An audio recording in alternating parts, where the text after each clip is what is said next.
Vamos a estudiar dentro de esta serie Jehová está en su santo templo. Hoy el tema número 2, el altar del sacrificio. El altar del sacrificio era uno de los muebles que estaba en el santuario. De hecho, era el primer mueble que uno encontraba cuando entraba en el santuario. Así que aquí está la entrada. Inmediatamente uno entraba, el primer mueble que uno se encontraba era justamente el altar del sacrificio. Es importante saber que la instrucción que Dios le dio a Moisés abarcaba: harán un santuario y yo habitaré en medio del pueblo. Así que literalmente el santuario se colocó en el centro mismo del pueblo. 3 tribus al norte, 3 tribus al sur, 3 tribus al este y 3 tribus al oeste. Así estaba orientado el santuario. Así que literalmente el Señor moraba en medio de su pueblo que rodeaba el santuario en todas las direcciones. Lo interesante es que no era tan pegadito como lo pintan algunas imágenes y lo muestran algunos cuadros.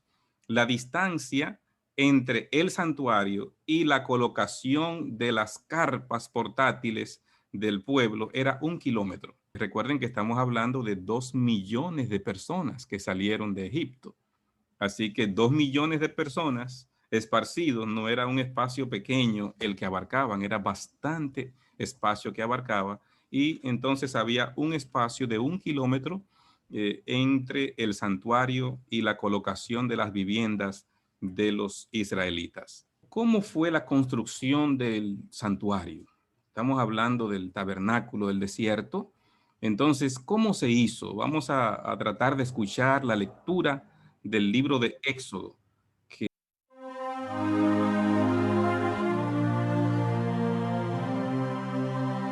Y harás para el tabernáculo tablas de madera de acacia.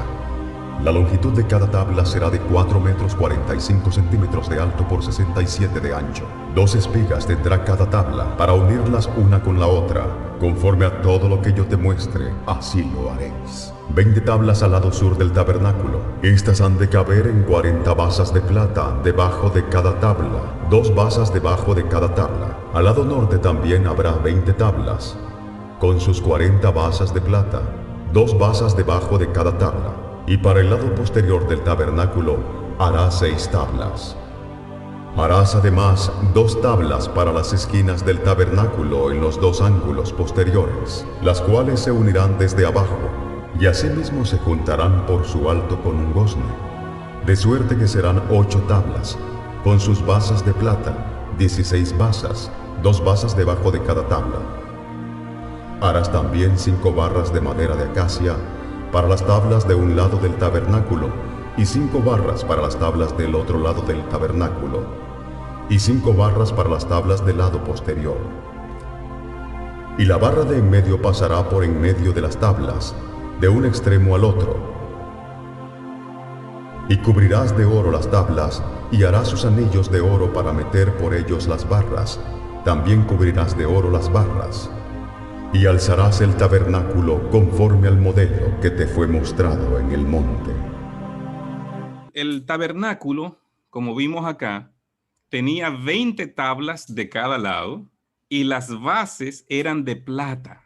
Entonces tenía 2 bases, cada tabla 2 bases. Por lo tanto, eran 40 bases de plata que no entraba la madera directamente en contacto con la tierra, sino que tenía una base que protegía la madera, además de que era una madera preciosa, madera de acacia. Entonces, en la parte de atrás eran 8 tablas, pero tenían unas varas que le daban seguridad para que fuese bien seguro, bien hermético todo el andamiaje que ellos habían elaborado para este santuario portátil. Entonces, algo interesante que muestra el video es que había un hueco que se le pasaba a esas 8 tablas que estaban en la parte de atrás por el centro, y entonces se introducía una madera por el centro de las tablas, por el mismo centro de las tablas, para darle todavía más resistencia y más fuerza a ese andamiaje del tabernáculo portátil del desierto. Así que es interesante cómo la Biblia lo describe. Una lectura de Éxodo que estamos haciendo allí, ¿verdad? Cómo se describe la construcción. El Señor le dio detalles específicos, muy específicos a Moisés para la construcción que debía realizar. Pero ese tabernáculo tenía cubiertas. ¿Cómo estaba cubierto? No era con cemento, no era con zinc ni alucin, ¿verdad? Entonces, ¿cómo eran las cubiertas que se usaron para proteger de la lluvia, del sol, de las inclemencias del tiempo, de la arena que pudiese venir? Entonces, aquí están las 4 cubiertas. En vez de una, eran 4 cubiertas que tenía. La primera cubierta era cuero de tejones. Estaba más arriba, donde el sol daba, donde la lluvia caía, eran cuero de tejones, que representaba a aquel en quien no hay parecer ni hermosura ni atractivo para que lo deseemos, como dice Isaías 53:2, que era la forma como Cristo habría de venir. Entonces, ese cuero de tejones, bueno, creo que todos saben lo que es un tejón. Ahí le estoy colocando una foto por si alguien no se acordaba de lo que era un tejón. Así que las pieles de estos animales son impermeables. Y cuando se colocaba esto encima, podía venir cualquier lluvia y no penetraba porque era una piel completamente impermeable. Después venía otra cubierta que era cuero de carne teñidos en rojo. Representan la sangre de Jesucristo que nos limpia de todo pecado. Así que los carneros, no importa el color que tuviera la piel, ellos teñían esa piel del carnero de rojo porque estaba simbolizando la sangre de Cristo. Y esta era la segunda cubierta que podíamos ver en el tabernáculo del desierto. La tercera cubierta que tenía el tabernáculo del desierto era pelos de cabra, de inmaculada blancura, representando el alejamiento del pecado.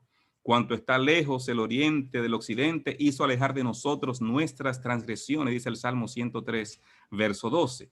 Así que las cabras blancas, con esa piel blanca, era la tercera cubierta que tenía el tabernáculo. Y entonces venía la cuarta cubierta, que era la que se veía desde adentro. Cuando uno estaba adentro, veía esta cubierta, que era una cortina de lino fino, torcido, cárdeno, púrpura, carmesí, similar a los velos que había para entrar en el tabernáculo, en esa misma forma. Así que esta cubierta, la cuarta cubierta, era esa cortina para hermosear desde adentro. Aquí en esta imagen podemos hacernos una idea de las 4 cubiertas.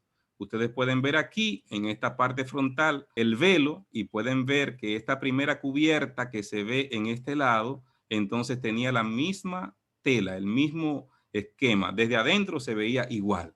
Y después estaban las 3 pieles de esos animales que ya fueron mencionados. Así que era completamente protegido, bien hermético, 4 cubiertas diferentes para darle seguridad y que no penetrara ni siquiera una gota de agua en ese lugar. Así que después de ver ya el tabernáculo, el lugar santo, cómo se construyó, entremos entonces en la parte que nos corresponde hoy, que es el altar de bronce o el altar del sacrificio. Es de lo que queremos hoy conversar. Así que vamos de inmediato a escuchar la lectura de la palabra de Dios. Harás también un altar de madera de acacia de 2 metros y 20 de largo por 2 y 20 de ancho y 1 y 30 de alto. Y le harás cuernos en sus 4 esquinas, de tal manera que formen una sola pieza con el altar. Cubrirás el altar de bronce, sus calderos para recoger la ceniza, sus paletas, sus tazones, sus garfios y sus braseros serán todos de bronce. Le harás un enrejado de bronce y harás un anillo de bronce para cada una de sus 4 esquinas. Pon la rejilla dentro del cerco del altar abajo, hasta que llegue a la mitad del altar. Harás también varas de acacia para el altar, las cuales cubrirás de bronce. Y las varas se meterán por los anillos y estarán a ambos lados del altar cuando sea llevado. Allí está, no era complicado la construcción del altar. Ya pudimos ver la forma que tenía. Era madera de acacia también, pero cubierta de bronce. Tenía unas rejillas, y ustedes saben que esa rejilla tenía una función importante, ¿verdad? Y entonces de ahí para abajo tenía un espacio hueco para que las cenizas pudiesen irse acumulando y después poder sacar las cenizas desde esa parte interior que tenía el altar del sacrificio. Así que fíjense que en el santuario se usaba madera de acacia y era cubierta de bronce la que estaba en el altar del sacrificio. Ya vamos a ver más adelante la otra madera de que estaba cubierta en el interior. Las medidas del altar es importante para que nos hagamos una idea del tamaño que tenía el altar.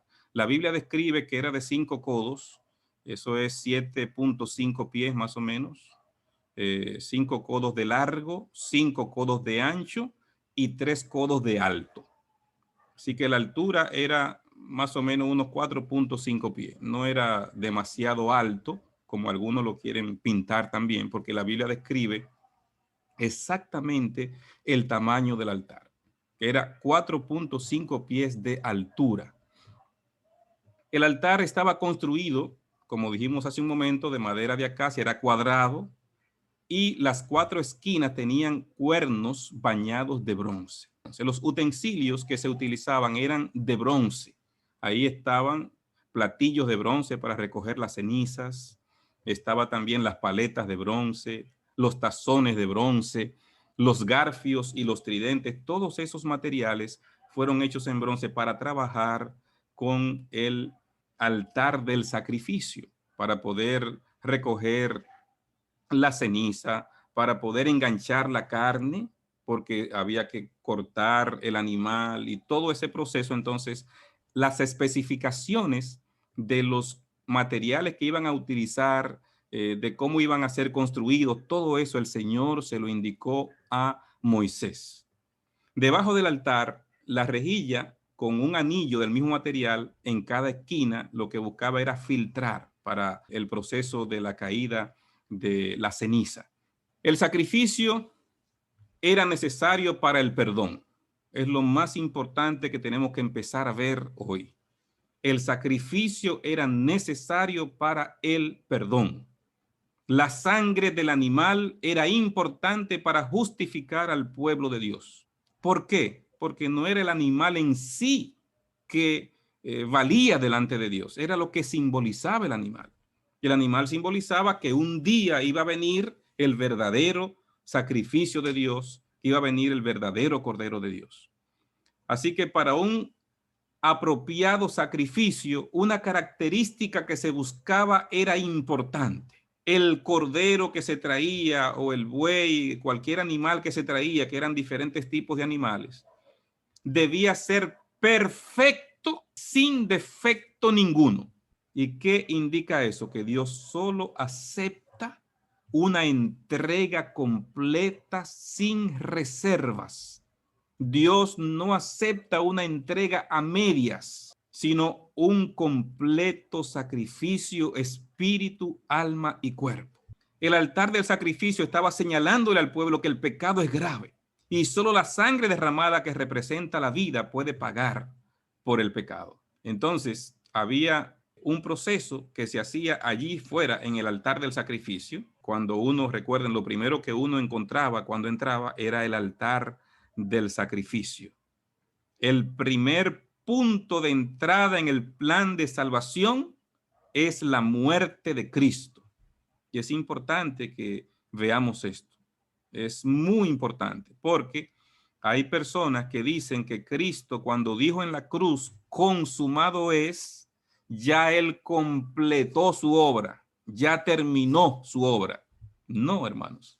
Cuando estudiamos el santuario, que es una representación del plan de salvación, nos damos cuenta de inmediato que el altar del sacrificio era apenas el primer mueble cuando uno entraba hacia la presencia de Dios. Así que no era el único, era solo el primero. Así que la muerte de Cristo es la puerta de entrada el primer paso en el proceso de la salvación del ser humano. Se realizaba en este altar del sacrificio lo que se conocía como el holocausto continuo. ¿Qué significa esto? Que todos los días me deben traer, estoy leyendo Números 28, para el holocausto 2 corderos de 1 año, sin defecto. Uno de ellos lo ofrecerás en la mañana y el otro al atardecer. Se estaban sacrificando 2 corderos. Independientemente del cordero que trajera un pecador, un príncipe o que ofreciera el sacerdote por el pueblo, cada mañana se sacrificaba un cordero y debía durar ese proceso hasta las 3 de la tarde, cuando se sacrificaba el otro cordero, que debía durar hasta la mañana cuando se sacrificaba el otro cordero. Así, por eso se le llama continuo, porque nunca debía estar el altar del holocausto apagado. Siempre debía estar un holocausto, un sacrificio ofreciéndose en beneficio del pueblo. Se efectuaba 2 veces cada día, y esto simbolizaba la consagración diaria de la nación entera a Dios y su constante dependencia de la sangre expiatoria de Cristo. No podemos estar sin intercesión ni un solo segundo. Y ese sacrificio continuo, ese holocausto continuo, estaba simbolizando esto. Ahora, ¿cuáles animales se sacrificaban? ¿A favor de qué individuos? La palabra de Dios especifica, y ya en un tema que vamos a tratar sobre la teología de la ofrenda, vamos a entrar en más detalles sobre las diferentes ofrendas que se hacían, pero veamos aquí este resumen. Ofrendas especiales que se hacían por el pecado. La hacía un sacerdote. Lo registra Levítico, capítulo 4, versos 3 al 12. Cuando se hacía por el sacerdote la ofrenda, debía traer un becerro, no un par de tórtolas o palominas, un becerro cuando era un sacerdote. Cuando era una ofrenda por la congregación que se hacía, entonces se traía también un becerro. Cuando quien traía la ofrenda era un gobernante, entonces debía traer un macho cabrío, un chivo. Cuando era un individuo común del pueblo que pecó y traía su ofrenda por el pecado, entonces había diferentes tipos de ofrendas dependiendo de la capacidad económica que tenía la persona. O traía una cabra, o un cordero, o 2 tórtolas, o palominos. Y en algunos casos hasta se aceptaba la 10ª parte de un efa de flor de harina si la persona era muy, muy pobre. Entonces, diferentes tipos de ofrenda dependiendo, número 1, del nivel de conocimiento y el nivel de compromiso que tenía esa persona con Dios. El sacerdote, un becerro era lo que tenía que traer, no una cabra ni un cordero, especificado allí en Levítico capítulo 4. Si era la congregación, usted no va a ofrecer por la congregación un cordero, no, es un becerro por la congregación lo que se va a ofrecer. Cada una representaba, acorde con la calidad de la persona en su compromiso delante de Dios, la responsabilidad que tenía o la condición económica de la persona si era un individuo el que traía la ofrenda. El padre de familia representaba a su esposa e hijos. Los hijos o la esposa no traían los sacrificios, sino el sacerdote del hogar, que era el padre. Y esto no se trata de machismo, porque recuerden que la Biblia, aún en una sociedad altamente machista, siempre destaca el liderazgo de grandes mujeres a través de sus páginas. Miren en esta ilustración cómo era que se hacía. Vamos a ilustrarlo de esta manera. El pecador venía, pecador común, traía su ofrenda por el pecado.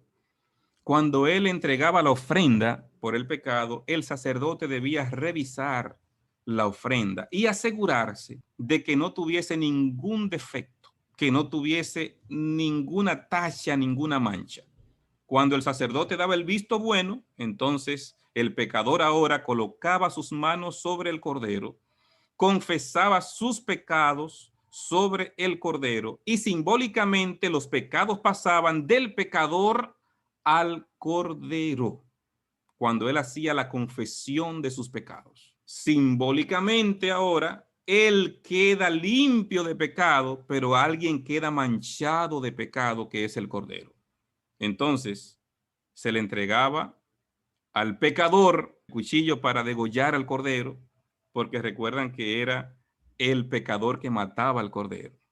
Así que cuando se hacía el sacrificio, el pecador salía limpio de pecado porque alguien murió por él. O sea, el pecado no queda en el aire, el pecado no queda vacío. Y esto es clave que lo entendamos. Usted se limpió del pecado, pero la culpa quedó ¿dónde? En el santuario. Porque la culpa pasó del pecador al cordero. Del cordero quedó en la sangre. De la sangre pasó al sacerdote que cargó la sangre. Y de la sangre pasaba al altar. Esos detalles nos ayudan a entender a nosotros que la solución del pecado no es algo sencillo y que no se queda en el aire el pecado, no se esfumó el pecado. Alguien tiene que pagar por él. Tú quedas limpio, perdonado, purificado, pero alguien está pagando por tu pecado. Y ese que está pagando es el que está prefigurado en ese cordero, que es Cristo Jesús. Qué maravilla entender cómo el santuario nos explica este proceso. La palabra de Dios registra que cuando Adán tuvo que matar el primer cordero, se construyeron, recuerdan, las pieles para vestirlos a ellos, pero ¿quién tuvo que hacer eso? Elena G. de White describe claramente que fue Adán que tuvo que hacerlo y que su corazón dolió, se entristeció profundamente cuando vio que un inocente cordero estaba muriendo por él, por su pecado, pero era el proceso para que él fuera perdonado. La palabra de Dios señala que el pecado tiene consecuencias. Tú no vas a morir ahora porque está muriendo el cordero. Así aconteció. Patriarcas y Profetas, página 356, dice: los dos lugares santos hechos a mano habían de ser figuras de las cosas celestiales. Es decir, una representación en miniatura del templo celestial donde Cristo, nuestro gran sumo sacerdote, después de ofrecer su vida como sacrificio, habría de interceder a favor de los pecadores. Está diciendo Elena G. de White que el santuario está simplemente tipificando las dos labores que Cristo iba a hacer en el santuario celestial: la labor del lugar santo y la labor del lugar santísimo. Ya explicaremos durante esta semana esos detalles del lugar santísimo también. El mismo libro, Patriarcas y Profetas, página 371, dice: como el ministerio de Cristo iba a consistir en dos grandes divisiones, ocupando cada una un periodo de tiempo y teniendo un sitio distinto en el santuario celestial, asimismo, el culto simbólico consistía en el servicio diario y el anual, y a cada uno de ellos se dedicaba una sección del tabernáculo, una parte donde el sacerdote entraba a ofrecer en el lugar santo todos los días, pero había una parte donde el sumo sacerdote entraba una vez al año para limpiar. Cada vez que alguien pecaba, que el pueblo pecaba, entonces se quedaba un registro de ese pecado en el santuario. Y el santuario se iba contaminando y se iba ensuciando. Entonces, una vez al año se hacía una limpieza del santuario. Ahora, tenemos que recordar dos cosas importantes. Delante del velo del lugar santísimo había un altar de intercesión perpetua. Ahí estaba el altar del incienso. Y ahí entraba el sacerdote continuamente, cada día, ¿verdad?, a ofrecer el incienso. Ese altar del incienso habla de la intercesión perpetua que Cristo haría por el ser humano, hasta venir por segunda vez con su galardón consigo. Y delante del lugar santo había otro altar, pero era el altar del sacrificio, era el altar de la expiación continua, donde Cristo iba a entregar su sacrificio para rescatar y para salvar al hombre, ilustrado por el altar del sacrificio y los holocaustos que allí se hacían. Así que una expiación continua y una intercesión continua en beneficio del hombre haría Cristo en su labor en el santuario celestial. Hebreos 7:25 dice, por lo cual puede también salvar perpetuamente a los que por él se acercan a Dios, viviendo siempre para interceder. Qué maravilloso es saber que tenemos a un intercesor, a un abogado, que tenemos a un Dios que se hizo carne, que se hizo hombre, que venció el pecado, venció a Satanás, venció la muerte, y que su victoria es mi victoria, porque Él está intercediendo en mi favor. El deseo de todas las gentes, página 29 y 30 dice, en el templo, el sacrificio matutino y el vespertino señalaban diariamente al Cordero de Dios. Todo en el santuario prefiguraba a Cristo, y lo vamos a ir viendo durante esta semana. Todo en el santuario prefiguraba al Cordero de Dios. Conflicto de los siglos, página 473 dice, lo que se hacía simbólicamente en el santuario terrenal, se hace en realidad en el santuario celestial. Muy claro lo que dice la inspiración profética. Lo que se hacía simbólicamente, se hace realidad en el santuario. Entonces, ¿por qué tenemos que saber con detalles lo que se hacía en el santuario terrenal? Para que podamos entender lo que Cristo realiza en el santuario celestial. Si yo no entiendo lo que pasaba en el santuario terrenal, no voy a comprender lo que Cristo está haciendo en el santuario celestial. El Cordero del Sacrificio representaba al Cordero de Dios, en quien reside nuestra única esperanza de salvación. Debemos creer no solo que Él murió por el mundo, sino que murió por cada uno individualmente.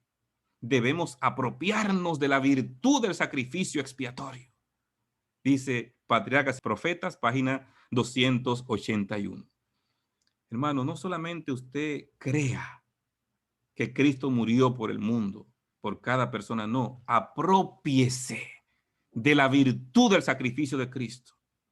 Viva a la altura de lo que el Señor espera, en gratitud por lo que hizo en tu favor, en mi favor. ¿Cómo nos apropiamos de lo que Cristo hizo, aceptando cada día y reentregando mi vida cada día a ese Cristo maravilloso y glorioso? Primera de Pedro 1:19 dice, sino con la sangre preciosa de Cristo, como de un cordero sin mancha y sin contaminación, que fue tentado en todo, pero sin pecado, porque este maravilloso Cordero de Dios tenía que ser sin mancha para ser acepto delante del Padre.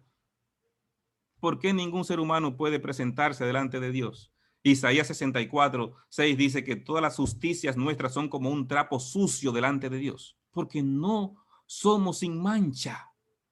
El único que es sin mancha es Cristo, y por eso fue aceptado como sacrificio, como cordero por nosotros. Cristo cumplió las exigencias del sacrificio para que su sacrificio sea válido para nuestro perdón y nuestra salvación, para que seamos aceptos ante el Padre Celestial.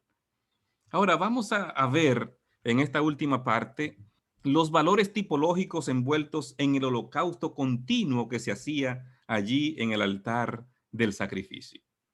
En primer lugar, el holocausto provee una expiación general provisoria para el pecador.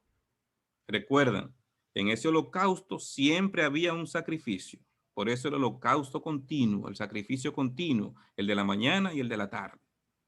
Entonces, cualquier persona que estuviese en cualquier lugar fuera del pueblo, que no estuviera allí, entonces podía a las 3 de la tarde o a la hora del sacrificio matutino, entonces podía esa persona orar en dirección hacia donde estaba el santuario, y entonces, aunque estaba distante sin haber traído un sacrificio, el sacrificio continuo que había en el santuario era suficiente para cubrir a esa persona que por estar lejos no pudo llegar a traer el sacrificio. Entonces, ese holocausto provee una expiación general provisoria para el pecador. Ahora, me gusta cómo lo presenta Job. Vamos a leer a Job, capítulo 1, verso 5. Job, hablando de lo que hacía por sus hijos, dice, y acontecía que habiendo pasado en turno los días del convite, Job enviaba y los santificaba y se levantaba de mañana y ofrecía holocaustos conforme al número de todos ellos. Porque decía Job, quizá habrán pecado mis hijos y habrán blasfemado contra Dios en sus corazones. De esta manera hacía todos los días.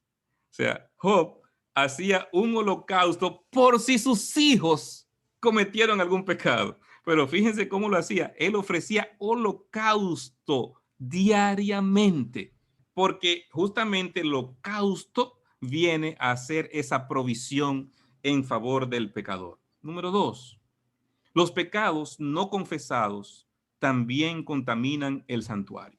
Ahorita vimos en el video que el pecador traía el cordero y confesaba sus pecados en la cabeza del cordero y pasaban sus pecados. El pecado confesado era el pecado que contaminaba el santuario, el pecado confesado. Pero la Biblia registra que si una persona no confesó su pecado, aún esa persona sin haber confesado el pecado, también su pecado contaminaba el santuario. Pero ¿y cómo va a ser esto posible si esa persona no vino al santuario, no confesó el pecado? Vamos a leerlo. Números 19:20. Y el que fuere inmundo y no se purificare, la tal persona será cortada de entre la congregación, por cuanto contaminó el tabernáculo de Jehová, no fue rociada sobre él el agua de la purificación, es inmundo.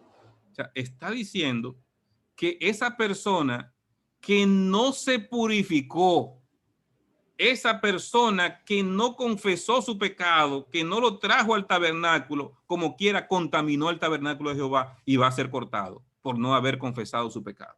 Entonces, es importante, hermanos, que recordemos que el único pecado que Dios no perdona es el pecado no confesado, porque Dios ha hecho provisión para que toda persona que crea en Él no se pierda, mas tenga vida eterna. Pero la Biblia es clara.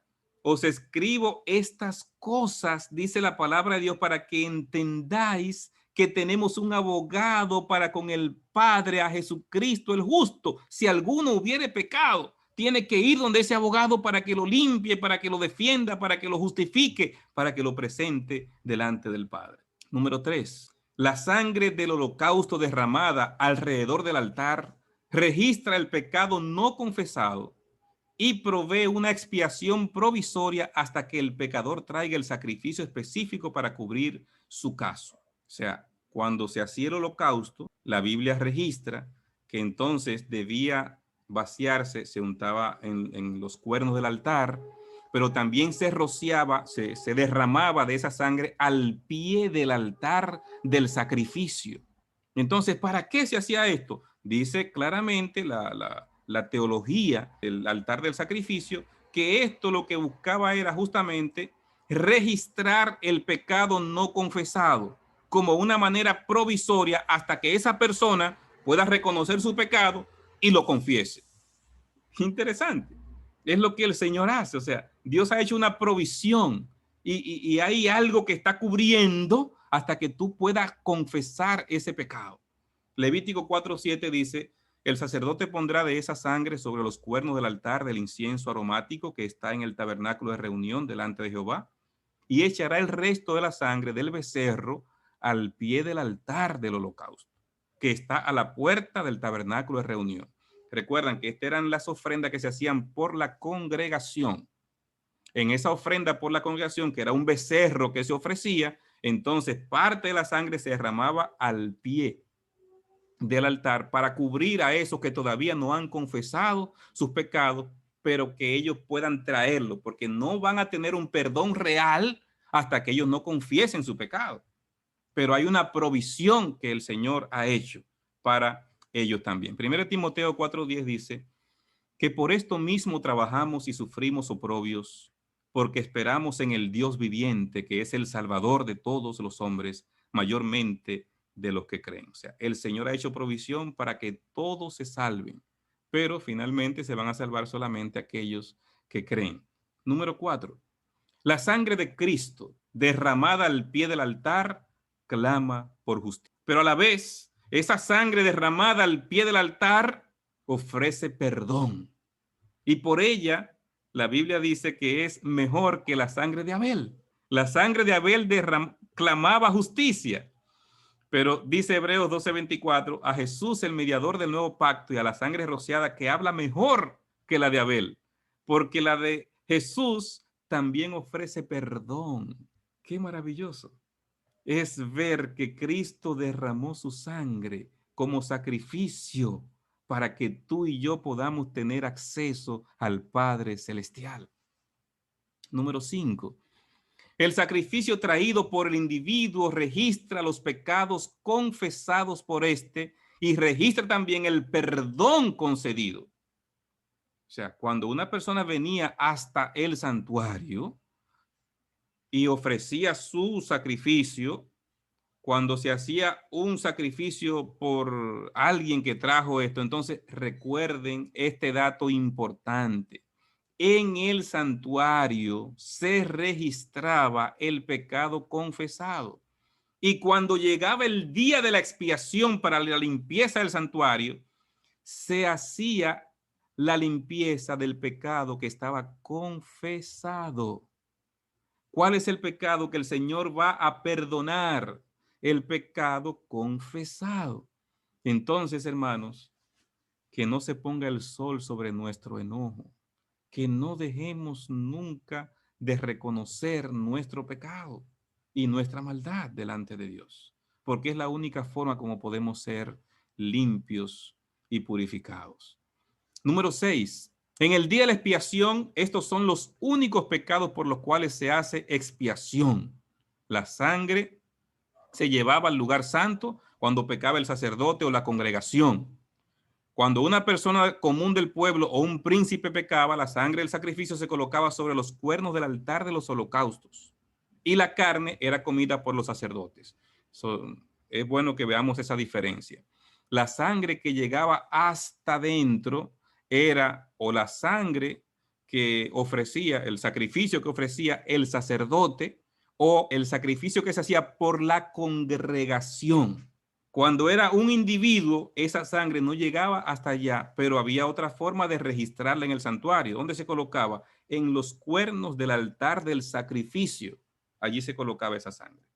Entonces, esa es la diferencia. Lo que nos va simplemente señalando es que el día de la expiación, el Señor hacía expiación.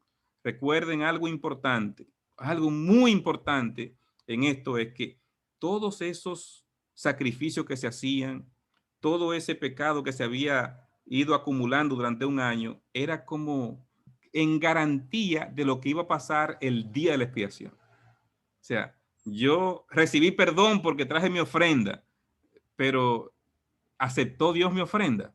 ¿Cómo finalmente el pueblo podía estar seguro de que el Señor aceptó su ofrenda y que ellos fueron limpios? El día de la expiación. Hasta ese día no había una garantía final. Cuando ese día pasaba, entonces sí había limpieza, gozo, alegría. Entonces el Señor aceptó mi ofrenda. Estoy limpio, tengo un registro nuevo, desde cero, una nueva vida comienza. ¿Qué diferente era a partir del día de la expiación? Y así mismo, hermanos, es lo que está aconteciendo en el santuario celestial. La obra del sacerdote en el servicio diario consistía en presentar ante Dios la sangre del holocausto como también el incienso que subía con las oraciones de Israel. Así es como Cristo ofrece su sangre ante el Padre en beneficio de los pecadores. Y así es como presenta ante él además, junto con el precioso perfume de su propia justicia, las oraciones de los creyentes arrepentidos. Estoy leyendo el conflicto de los siglos. Tal era la obra desempeñada en el primer departamento del santuario celestial. Esa intercesión fabulosa que Cristo realiza en el santuario celestial. Lo interesante es que no se detiene lo que hace en la primera fase cuando Él va a la segunda fase. Ya hablaremos de eso con más detalle más adelante. Tal era la obra que se hacía diariamente durante todo el año, dice Patriarcas y Profetas. Con el traslado de los pecados de Israel al santuario, los lugares santos quedaban manchados y se hacía necesaria una obra especial para quitar de allí esos pecados. Esa obra especial se hacía el día de la expiación, símbolo del juicio investigador. Vamos a hablar del juicio investigador en profundidad durante esta semana. Vamos a dedicar 2 días para hablar de ese tema del juicio investigador. El altar del sacrificio, por lo tanto, hermanos, representaba la cruz del Calvario, que Jesucristo como Cordero de Dios iba a morir en lugar del hombre. El altar de los holocaustos nos enseña que las demandas divinas y los derechos irrenunciables del Creador han de ser satisfechos antes de que el creyente pueda gozar de la comunión con Él. Usted va a estar en comunión con Dios y va a recibir salvación, pero hay una demanda. ¿Qué demanda el pecado? La vida del pecador. Entonces Cristo entregó su vida para pagar lo que demanda la ley, para que tú y yo podamos recibir la vida eterna. Romanos 11:22 señala: mira pues la bondad y la severidad de Dios. La severidad ciertamente para con los que cayeron, pero la bondad para contigo si permaneces en esa bondad, pues de otra manera tú también serás cortado. Aquí podemos ver en la cruz, en el altar de sacrificio, ambas cosas, la bondad y la severidad de Dios. La bondad porque Él hizo lo que tenía que hacer para que tú recibas perdón y salvación. Pero si confiesas tu pecado, vas a recibir ese perdón y salvación. Si no quieres, pues serás cortado finalmente. Esto es importante. El altar del sacrificio era el primer mueble que encontrábamos en el atrio. No hay acceso a Dios a no ser por medio de Cristo. Jesucristo dijo: yo soy el camino, la verdad y la vida, y nadie viene al Padre si no es por mí. Aleluya. Qué bueno que Cristo es ese camino. Qué bueno que Cristo es mi abogado. Qué bueno que Cristo se sacrificó para que yo tenga acceso directo al Padre Celestial. Según de Corintios 5:21 dice: al que no cometió pecado alguno, por nosotros Dios lo trató como pecador, para que en él recibiéramos la justicia de Dios. ¡Qué trueque más maravilloso ha hecho Dios! O sea, ese que fue perfecto, que no cometió pecado alguno, Dios lo trató como un pecador. En otra versión dice: Dios lo hizo pecado para que en él recibiéramos nosotros la justicia de Dios. Y cuando yo acepto a Cristo, ahora el Padre no mira mi mancha de pecado, sino que mira la justicia de Cristo cubriendo mi vida. Cristo se tendió nota que el pecado había establecido con Dios. Quiero ilustrar ya para cerrar con una célula que tenemos en nuestro cuerpo.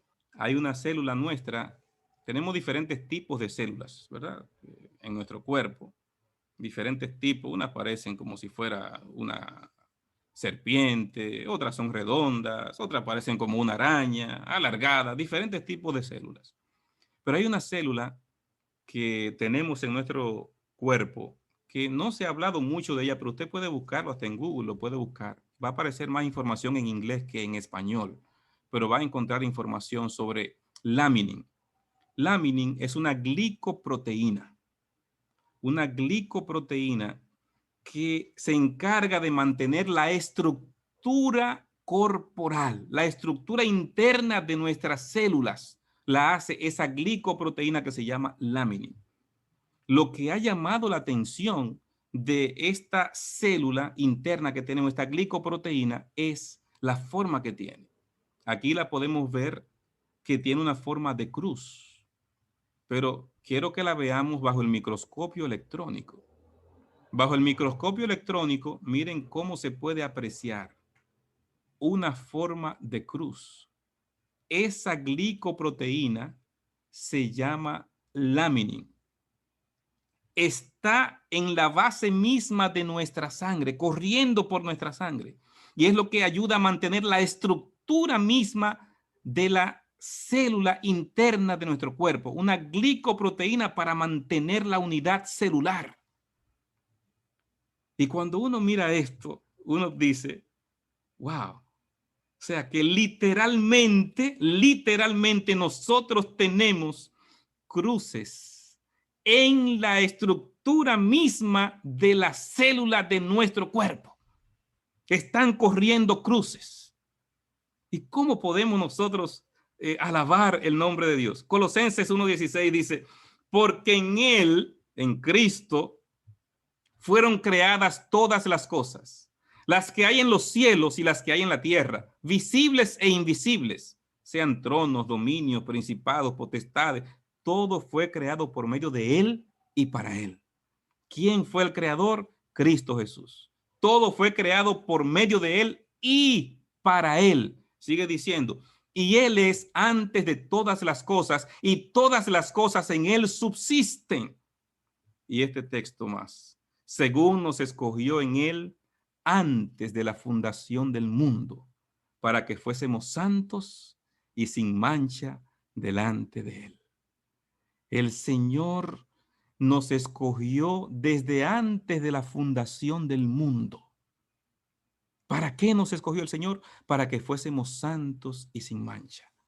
Y como nos escogió desde antes de la fundación del mundo, en la formación misma del ser humano, colocó el Señor el símbolo de redención, una cruz corriendo por nuestra sangre. Qué grande es Dios. Qué maravilloso es Dios. Cómo escribió de antemano, desde antes de la fundación del mundo, el símbolo de perdón, el símbolo de justicia, el símbolo de salvación que está internamente en nuestros cuerpos. Deseo a toda la gente, página 64 dice, si usted olvidó cualquier cosa de este estudio, no hay problema, pero esta cita, por favor, no la olvide. Quede con ella. Sería bueno, dice Elena G. de White, que cada día dedicásemos 1 hora de reflexión a la contemplación de la vida de Cristo. Debiéramos tomarla punto por punto y dejar que la imaginación se posesione de cada escena, especialmente de las finales. Y mientras nos espaciemos así en su gran sacrificio por nosotros, nuestra confianza en Él será más constante, se reavivará nuestro amor, quedaremos más imbuidos de su espíritu. Si queremos ser salvos al fin, debemos aprender la lección de penitencia y humillación, ¿dónde? Al pie de la cruz. Meditar diariamente en las escenas de Cristo, especialmente las escenas finales, su muerte en la cruz, su sacrificio. Así que, hermanos, os ruego por las misericordias de Dios que presentéis vuestros cuerpos en sacrificio vivo, santo, agradable a Dios. Dios ahora no nos pide un sacrificio de un cordero muerto, no es eso lo que Dios pide. Dios quiere ahora un sacrificio vivo, tu cuerpo, tu vida, tu mente, todo lo que tienes, tu espíritu, alma y cuerpo, entregado como un sacrificio para Dios. Es lo que Él pide hoy. ¿Estamos prestos a eso, hermanos? 1 Corintios 2:2 dice, pues me propuse no saber entre vosotros cosa alguna, sino a Jesucristo y a este crucificado. Padre bueno y Dios de misericordia, no tenemos cómo agradecer lo que has hecho por nosotros, cómo te sacrificaste siendo inocente, cómo dejaste tu trono de gloria y viniste a este mundo manchado de pecado y maldad. Pero lo hiciste por amor, para que al participar del altar del sacrificio, hoy todos tengamos acceso a tu trono de gracia. Señor, si hemos sido descuidados en nuestra entrega a ti, perdónanos. Si por alguna razón nos hemos descuidado y nos hemos dejado enredar en las cosas de este mundo, perdónanos, Señor. Límpianos, purifícanos, Señor. Queremos decir con Pablo, con Cristo estoy juntamente crucificado. Ya no vivo yo, mas vive Cristo en mí. Y lo que ahora viva en la carne lo quiero vivir en la fe del Hijo de Dios. Que podamos vivir para ti, Señor. Que ya no vivamos más para nosotros. Que escondamos nuestra vida en Cristo. Que cubiertos con su justicia podamos ser aceptos ante tu trono de gracia. Danos tu bendición esta noche. En el nombre de Jesús. Amén.